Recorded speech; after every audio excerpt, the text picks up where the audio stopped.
स्वागत है आपका हमारे YouTube चैनल में। तो इस वीडियो में देखेंगे 7 क्लास का JCERT का साइंस है ना, 7 class JCERT science Jharkhand board special, तीसरा चैप्टर जल एक अनमोल संसाधन। जल क्या है? अनमोल संसाधन है। चैप्टर पढ़ा दिए हैं उसका, है ना। क्वेश्चन आंसर देखेंगे इसमें। तो पहला प्रश्न है, निम्नलिखित वाक्यों के समक्ष सही अथवा गलत का चिन्ह लगाइए। कौन सही है कौन गलत है वो बताना है। तो देखिए पहला क्वेश्चन है, भौम जल का स्तर कभी कम नहीं होता। भौम जल का स्तर कभी कम नहीं होता है बोल रहा है, तो गलत बात है ये, है ना, गलत है, कम हो जाता है। जल की कमी की समस्या केवल शहरी क्षेत्र को निवासी करती है, ये भी गलत है। आजकल देहात में भी जल की समस्या हो गई है उत्पन्न। नदियों का जल खेतों के सिंचाई का एकमात्र स्रोत है, ये भी गलत है। सब का सब गलत चीज़ को दे दिया है। नदियों का जल खेत की सिंचाई के लिए एकमात्र स्रोत बोला तो नहीं, गलत बात है। बोरिंग है, कुआं है, तालाब है, नदी खाली थोड़ी है। खाली नदी रहेगा तो फिर नदी किनारे खाली खेती होता, बाकी जगह। भौम जल हर जगह पीने लायक होता है ना बाबू, भूमिक जल हर जगह पीने लायक नहीं होता, ये भी गलत है। उन्हें सब का सब गलत है, कोई सही बात नहीं बोला। देखते हैं सेकंड प्रश्न की। रिक्त स्थानों को ऊंची शब्द से पूछिए। भरना है रिक्त स्थान को। झारखंड में वर्षा का वितरण भिन्न भिन्न होता है, अलग अलग है ना। जैसे अभी बहुत भयानक बारिश हो रहा है, आप लोग तरफ हो रहा है कि नहीं कमेंट करिएगा। बहुत खतरनाक रातें से ही बारिश हो रहा है, 48 घंटा पानी आएगा। घरों मेरा धंस गया, मिट्टी का घर था पूरा धंस गया। अब चावल वोल वहीं रखल है, दिक्कत हो रहा है बहुत। जल की 3 अवस्थाएं, ठोस, द्रव और गैस है। 3 अवस्था बोला रहे, यहाँ खाली स्थान में 2 है, तो यहीं पे 2 ठोस दीजिएगा। ठोस द्रव यहाँ 2 और एक ठो गैस, ठोस द्रव और गैस। वर्षा जल संचयन को खाली स्थान कहते हैं। वर्षा जल को जो जमा करते हैं उसको क्या बोलते हैं? तो जल संग्रहण, है ना, संग्रहण। संचयन माने जमा करना, तो जल संग्रहण कहते हैं। भूमि के अंदर जल के रिसने की प्रक्रिया को अंतः स्पंदन कहते हैं। देखिए यहाँ पे आंसर लिखा हुआ है ना, स्क्रीनशॉट ले लीजिएगा। वन की कटाई से भौम जल स्तर कम हो रही है ना, कमी आई है। वन की कटाई, जंगलों की कटाई से क्या हो रहा है? भौम जल स्तर कम हो रहा है, पानी, जमीन की पानी कम हो रही है। तीसरा क्वेश्चन में फिर से सही लगाना है कि हाँ, पौधों को भी जल की आवश्यकता होती है। सही है, उत्तर पर सही चिन्ह लगाइए। पौधों को भी जल की आवश्यकता होती है। क्यों होती है उसको बताना है। श्वसन प्रक्रिया में होती है, प्रकाश संश्लेषण प्रक्रिया में होती है, जो उत्सर्जन प्रक्रिया में होती है, और वाष्पोत्सर्जन में। तो पौधों को जल की आवश्यकता किसके लिए होती है? श्वसन में तो पानी जरूरत नहीं, प्रकाश संश्लेषण में नहीं, उत्सर्जन में, वाष्पोत्सर्जन, प्रकाश संश्लेषण में, है ना, प्रकाश संश्लेषण में जल की आवश्यकता होती है। दूसरा, जल की कमी के लिए उत्तरदायी नहीं है। जल की कमी के लिए नहीं है बोल रहा है, उत्तरदायी नहीं है ना। हाँ नहीं समझिएगा। बढ़ती जनसंख्या, ये तो उत्तरदायी है, जल की कमी हो रही है इसके कारण। तो जो नहीं है उसको बताना है, तो ये तो बढ़ती जनसंख्या है, इसको नहीं बताएंगे आंसर। वनों की कटाई, ये भी बहुत बड़ा जिम्मेदारी है, उत्तरदायी है। अत्यधिक वर्षा, ये नहीं है। अत्यधिक वर्षा होगा तो फिर जल की कमी काहे को होगी, है ना। औद्योगिकरण है, बहुत बड़ा फैक्ट्री लग रहा है, उसमें पानी की खपत हो रही है। तो ये 3 है, हमको नहीं वाला बताना है, तो ग नंबर होगा। निम्न में से कौन से द्रव्य अवस्था में नहीं पाया जाता है? कैसे बोला है? जल निम्न में से कौन से अवस्था में नहीं पाया जाता, बोला जल कौन सा अवस्था में नहीं पाया जाता है? कौन से द्रव अवस्था में नहीं पाया जाता है? तो हिमपात, झील का पानी, नदी का जल और जलवाष्प। तो जलवाष्प द्रव अवस्था में नहीं पाया जाता है। हिमपात तो द्रव अवस्था में पाया जाता है, झील का जल भी, नदी का जल, ये सब लिक्विड रहता है, लेकिन जलवाष्प ये वाष्प गैस की अवस्था में पाया जाता है। चौथा क्वेश्चन देखिए, चौथा क्वेश्चन है जल की कमी का पौधा पर क्या प्रभाव पड़ता है। जल की कमी का पौधा में क्या प्रभाव पड़ता है। तो पौधों को अपना भोजन बनाने के लिए मिट्टी से पोषक तत्वों के साथ साथ जल की भी आवश्यकता होती है। जल के अभाव से पृथ्वी से हरियाली समाप्त हो जाएगी। पौधों पर निर्भर रहने वाले जीव और मनुष्य का अस्तित्व खतरे में आ जाएगा। पौधे के ना हो रहने पर ना ही पृथ्वी पर पर्याप्त भोजन तथा ऑक्सीजन उपलब्ध होगी और ना ही पर्याप्त वर्षा होगी। इससे संबंधित अनेकों समस्याएं भी उत्पन्न होगी। तो पेड़ पौधों से हम लोग कहीं ना कहीं आश्रित है हर चीज़ में, है ना। पेड़ पौधा नहीं रहेगा तो सबसे बड़ी बात है तो सांसें ले नहीं सकेंगे तो कहाँ जिएंगे, है ना। तो चौथा का आंसर लिख लीजिएगा। 5वां नंबर देखिए, प्रकृति में भूमिगत जल के स्रोत का वर्णन करें। भूमिगत जल कहाँ कहाँ है उसको बताना है ना।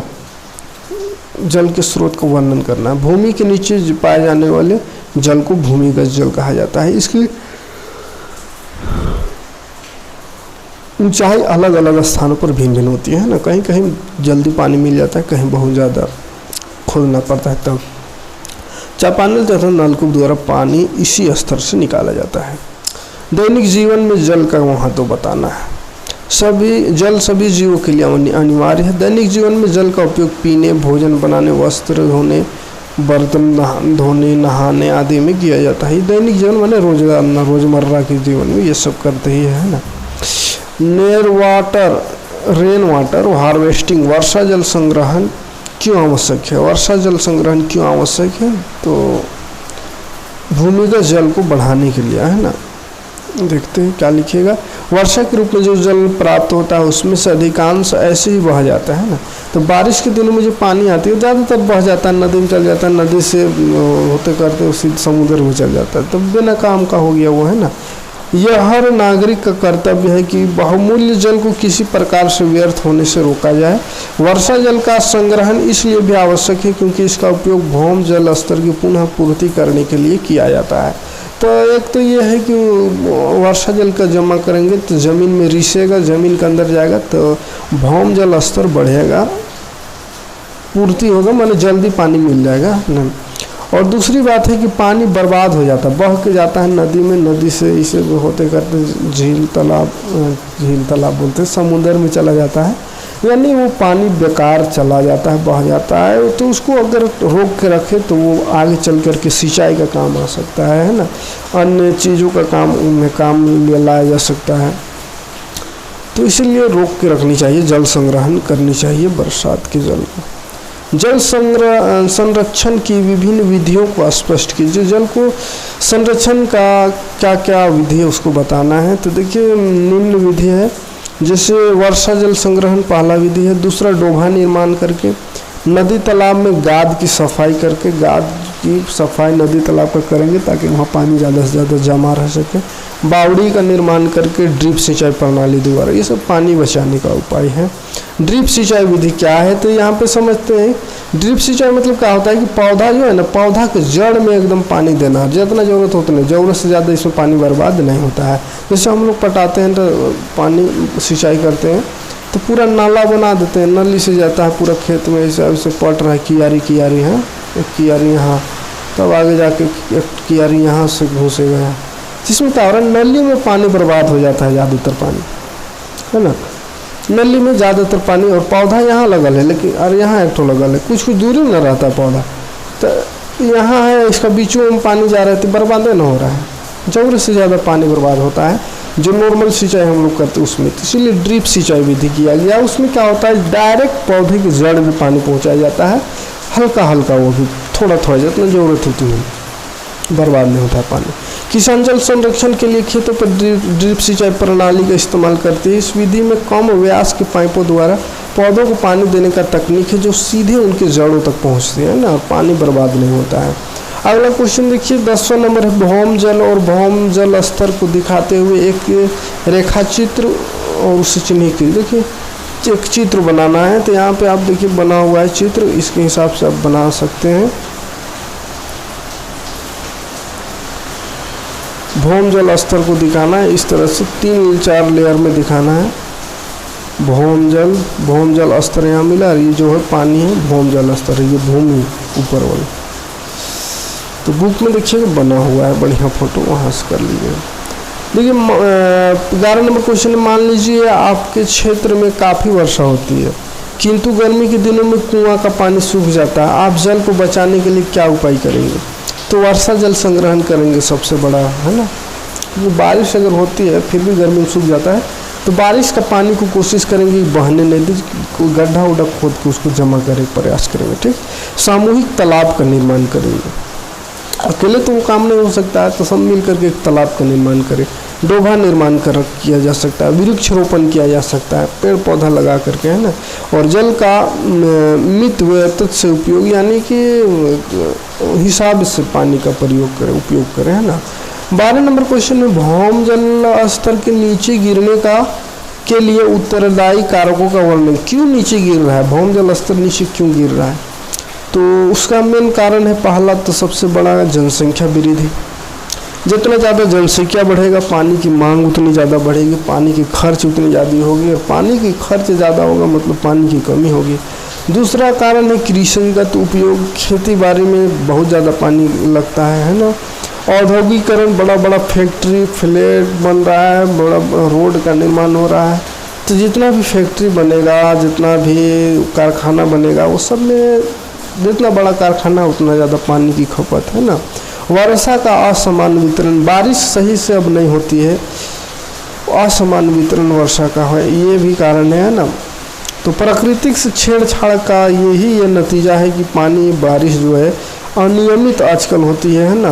गर्मी के दिन में आ जाती है, बरसात में नहीं आती इस तरह से। तो खैर अभी तो बहुत ही ज़्यादा पानी आ रहा है 2 दिन से। वन की कटाई एक बहुत बड़ा कारण है, और जल की बर्बादी ये तो है, ये है जहाँ पे एक लोटा से काम चलेगा वहाँ एक बाल्टी उछल देते हैं। तो ये सब को ध्यान में रखना चाहिए, है ना। बार बार हम बोलते हैं किताब पढ़ने का मकसद ये नहीं होनी चाहिए कि खाली एग्ज़ाम पास करने के लिए एग्ज़ाम में क्वेश्चन आवे तो एकदम पूरा गनगना के लिख देंगे, ये सोच के ना पढ़े। अपने जीवन में भी इस पर कुछ प्रभाव डाले, है ना। पढ़े लिखे और ना पढ़े लिखे के बीच कुछ अंतर फ़र्क होनी चाहिए। अगर आप पढ़ रहे हैं तो ये सब को ध्यान में रखते हुए अपने जीवन में भी उतारने का प्रयास करें, है ना। और नहीं तो बेकार है पढ़ना कि खाली इस डिग्री के लिए कागज़ खाली मिल जाएगा, मैट्रिक पास इंटर पास, कोई फ़ायदा नहीं होगा अगर आपके अंदर का व्यवहार, आपका दृष्टिकोण, आपका नज़रिया ना बदले तो, है ना। तो अगला क्वेश्चन है, समझाइए कि भौम जल की पुनः पूर्ति किस प्रकार की जा सकती है। यानी ज़मीन का जो पानी है नीचे का, तो उसको कैसे पूर्ति किया जा सकता है। तो उसको पुनः पूर्ति वर्षा के जल से होती है। वर्षा जल का कुछ भाग मिट्टी के छिद्रों से नीचे रिसकर चट्टानों के दरारों से होता हुआ चट्टानों के ऊपर जमा हो जाता है, जिसका पूर्ति में कारण वर्षा का जल से होता है। वर्षा का जल रिस कर जमीन के नीचे जाता है, फिर वो चट्टान के ऊपर में जमा हो जाता है, वही पानी के फिर हम लोग निकालते हैं चापानल कुआं की सहायता से, है ना। तो बरसात के पानी को कुआं, डोभा, तालाब ये सब बनाकर रोकने की प्रयास करनी चाहिए। तो खैर ये अकेले का काम नहीं है ना, सरकार को भी इस पर ध्यान रखनी चाहिए। तो अगला क्वेश्चन सरकार पर है। झारखंड सरकार गांव तथा शहरों में जल संचयन के लिए किस तरह का कार्य कर रही है, इसमें हमारी क्या सहभागिता है।